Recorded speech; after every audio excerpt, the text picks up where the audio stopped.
ఇప్పుడే అందిన వార్త ఘోర ప్రమాదం 32 మంది కన్నుమూత అంటూ లేటెస్ట్ అప్డేట్ రావడం జరిగిందనమాట. చూస్తున్న ప్రతి ఒక్కరు కూడా ఒక లైక్ చేయండి. అదేవిధంగా ఛానల్ సబ్స్క్రైబ్ చేసుకోండి. ఇప్పటివరకు ఛానల్ సబ్స్క్రైబ్ చేసుకున్నట్లయితే bell button all notification activate చేసుకోండి. ఇక గవర్నమెంట్ నుంచి ఏ చిన్న అప్డేట్ వచ్చినా మీకు వెంటనే వీడియో రూపంలో అందించడం జరుగుతుంది. ఇక ప్రమాదం ప్రయాణిస్తున్న 11 మంది పర్యాటకులు అక్కడికక్కడే దుర్మరణం పాలయ్యారు. ఎంతో ఉత్సాహంగా అంటే వెకేషన్ లాగా పురాతన కట్టలు చూసడానికి వెళ్ళిన పర్యాటకులు ఇలా ప్రాణాలు కోల్పోవడంతో స్థానికులు తీవ్ర దిగ్భ్రాంతి వ్యక్తం చేస్తున్నారు.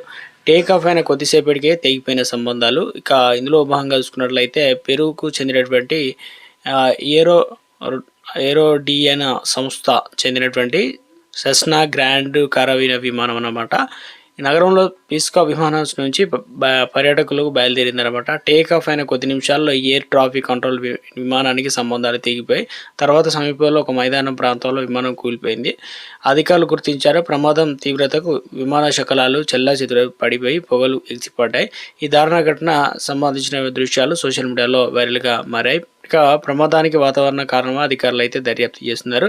ఇందులో ఇక దాదాపు నాజ్కా లైన్స్ ప్రాంతం యునెస్కో ప్రపంచ వారసత్వ సంపద గుర్తింపు పొంది.